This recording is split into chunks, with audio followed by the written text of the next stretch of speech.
প্রশ্ন, কবি রবীন্দ্রনাথ ঠাকুর। ভগবান, তুমি যুগে যুগে দূত পাঠাইছ বারে বারে দয়াহীন সংসারে। তারা বলে গেল ক্ষমা করো সবে, বলে গেল ভালোবাসো, অন্তর হতে বিদ্বেষ বিষ নাশো।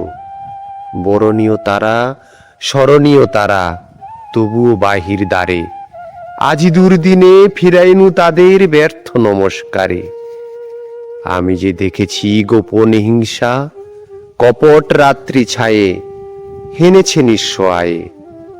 আমি যে দেখেছি প্রতিকারহীন শক্তের অপরাধে বিচারের বাণী নীরবে নিভৃতে কাঁদে। আমি যে দেখিনু তরুণ বালক উন্মাদ হয়ে ছুটে, কি যন্ত্রণায় মরেছে পাথরে নিষ্ফলক মাথা কুটে। কণ্ঠ আমার রুদ্ধ আজিকে বাসি সঙ্গীত হারা অমাবস্যার কারা।